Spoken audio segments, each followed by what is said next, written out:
Nu är vi på Ore hembygdsgård som heter Gammelstan i Norrboda. Och bredvid mig så har jag Lillemor Larsson Haga. Och nu ska vi få höra lite mer om Oredräkten. Japp. Vad är det för fin dräkt du har på dig, Lillemor? Ja, det jag har på mig det kallas mest för randkjolsdräkten. Och det är den senaste varianten som började användas i slutet på 1800-talet. Då blev det modernt med smalrandiga yllekläder. Så man vet inte riktigt var det kommer ifrån. Men det är olika sorts randningar då kan man säga på förkläde och kjol och... Ja, det fanns inte något modernt tänk med att det skulle vara samhörighet utan det skulle bara vara så mycket som möjligt. Ja. Ja. Om du skulle säga ungefär, är det andra halvan av 1800-talet som den här varianten Det blir skulle jag säga. populär då? Ja, och den blev ju väldigt populär så att den gamla dräkten med de plisserade kjolarna den finns nästan inte kvar. Men sådana här randkjolar finns det kvar, många i gårdarna. Och fanns det något om man säger något som var ortstypiskt i randningarna från Ore eller kunde man välja lite hur som helst vilka randningar eller är det någonting som bestämmer att det ska vara grönt och rött eller? Nej, det är väl så att man hade en botten som var blå eller svart. Ja. Ja. Men annars så var det ju väverskans randhuvud skulle jag vilja påstå. Och att man hade en väldigt tydlig kontext att jobba inom. Man visste vad som passade och inte passade. Och så kunde man lägga in en enstaka liten rand i grönt eller gult eller blått så där som blev lite personlig. Men jag är inte säker på att man verkligen tänkte på att framhäva sin personlighet som skapare på samma sätt som vi gör idag. Ja. Så det kunde, jag tänker den här friheten inom en viss ram, skulle man gå över den där ramen då skulle man få veta att man hade gått för långt egentligen. Det kunde tänkas, men jag är osäker på det. Det finns en så stor variationsmöjlighet inom ramen ändå. Ja. Och det här förklädet är nog förmodligen vävt i turskaft, men annars var ju rosengång det vanligaste. Och då finns det en väldigt stor frihet. Variationsfrihet. Du nämnde de här plisserade kjolarna, att det var ett äldre dräktskick. Ja. Hur många olika varianter finns det i Oredräkten? Vet du som du känner till? Ja, men det är ju med den som med så många andra av de gamla daladräkterna att det följde kyrkoåret och livets högtider. Så det finns förutom den här gröna då så finns det ju en mörkblå som det här var den allra högtidsvarianten. Den finaste. En mörkblå och så finns det en svart som är mer allvars. Ja. Och så finns det vardagskjolar i lin och ull, lite lättare. Och så finns det randkjolar av alla möjliga andra konstiga slag. Ja, de har vävt in för att få slut på garn. Ja, så det finns ett ganska stort dräktskick då som man följde kyrkåret som du säger. Ja. Den här kjolen som vi har här, den är ju fantastiskt fin och den är ju längst fram här så är det ett annat tyg. Och så bak i kjolen så har vi den här fina plisseringen då. Ja. Och du sa att det här var den finaste kjolen.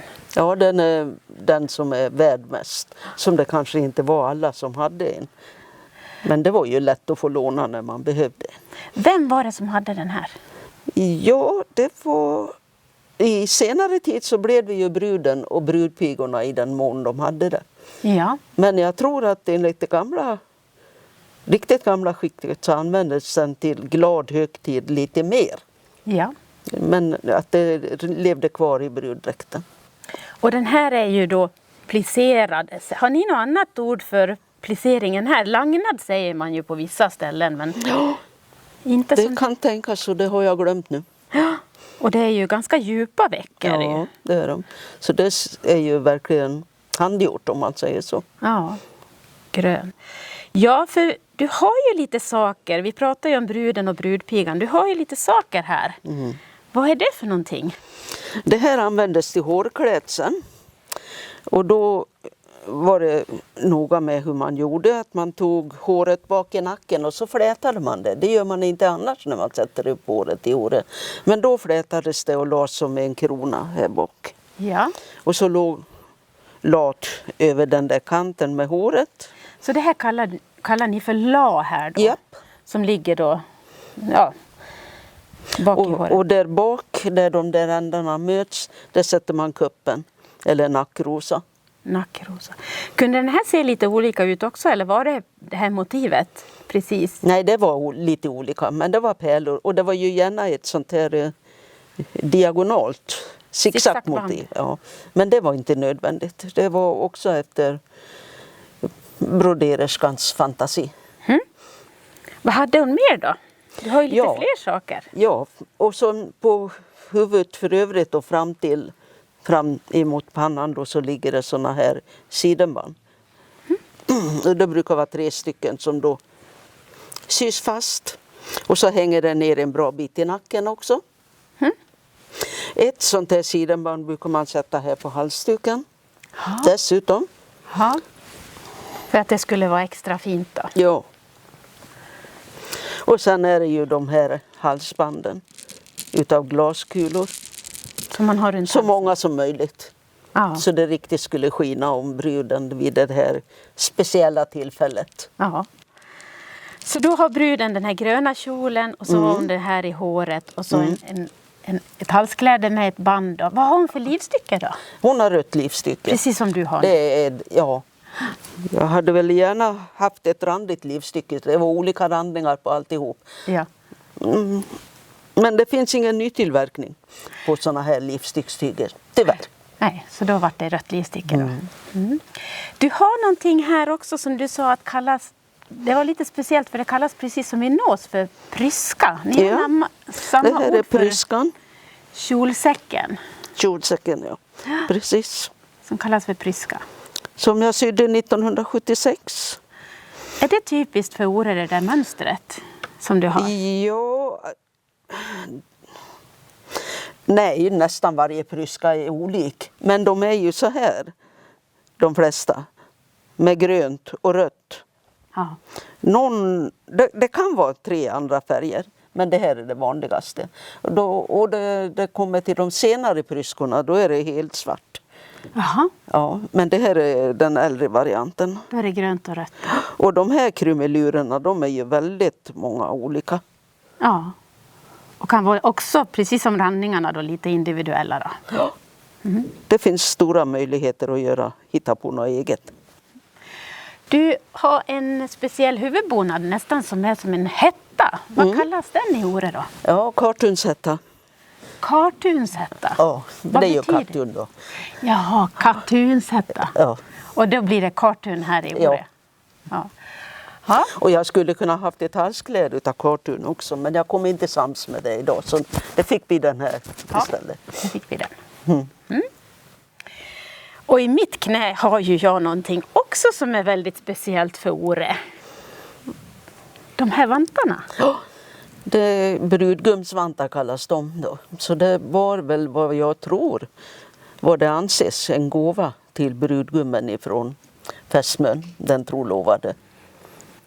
Och då är fingervantar med det här jättefina mönstret på. Som vi egentligen bara ser i Ore. Den här typen av vantar. Inte alls på någon annan plats i Dalarna utan det är typiskt för Ore. Finns det kvinnovantar också? Ja, det finns det ju. Men de är vita och har en lite enklare röd båd bara. Ja. Ja. Ja, spännande. Men hur är intresset för Oredräkten idag då här? Ja, det finns ju ett intresse. Och det märks ju att nu börjar det ju öka lite grann. Det är ju roligt att vi har fått igång museet här nere och kan visa upp lite mer av de dräktdelar som finns. Och det är ju faktiskt du, Lillemor, som har gjort utställningen, eller hur? Ja. Den är ju väldigt värd att se. För där kan man se lite olika varianter på Oredräkter där nere. Och även dra i lådor och titta på andra så kan man titta på lite närmare håll på olika saker. Så intresset ökar? det gör det nog. Men problemet är ju att få tag i material. Både de här plisserade kjolarna, för det finns ju inte någon som riktigt har tagit tag i det där med plisseringen just nu. Nej. Och sen att man måste väva det. Ja, själv då. Men om man skulle vilja ha en oredräkt, är det på second hand-marknaden eller hur gör man då? Hur går man tillväga?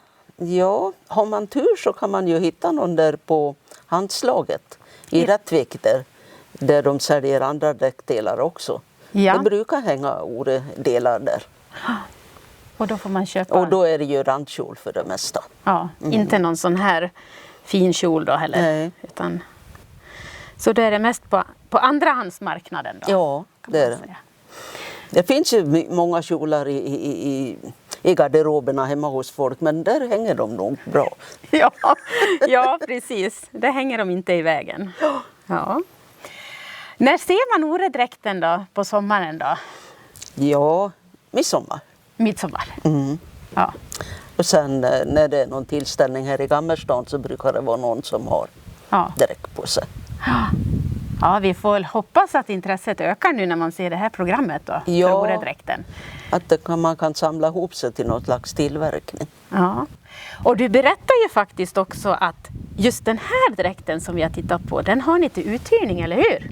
Ja, bruddräkten kan vi låna ut. Ja, så om man skulle vilja gifta sig i den här fina oredräkten, då finns det möjlighet att hyra här vid hembygdsföreningen som uthyrningsdräkt då.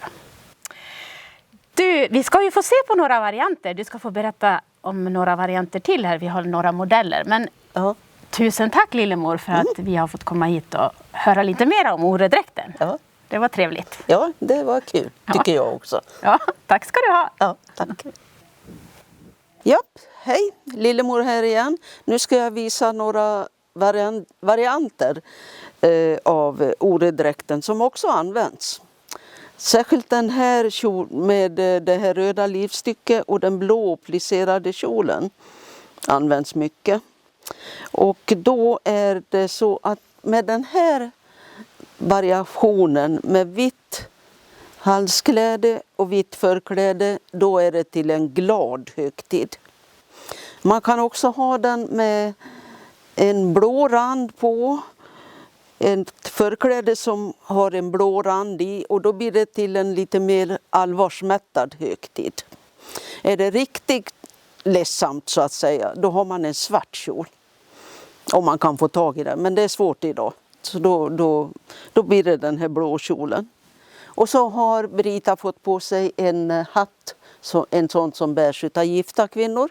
Som då alltså är sluten bak så att inte håret ska synas. Men vi är ju lite moderna så det blir lite lugg och sådana där saker.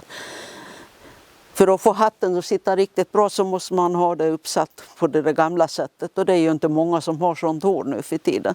Så det blir så här. Och så har hon den här till den blå plisserade kjolen, så har man en sån här blå tröja.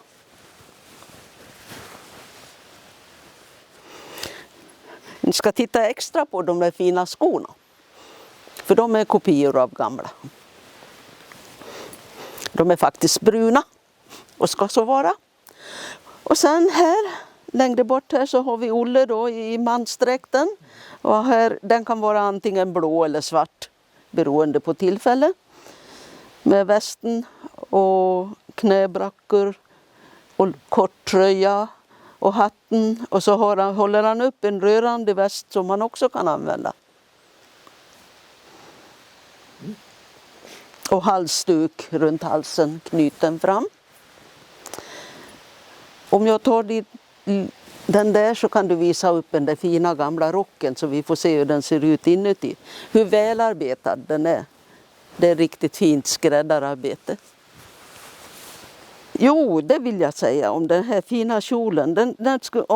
Den kunde ju vara slät och vit, men den fick också gärna vara mönsterväv.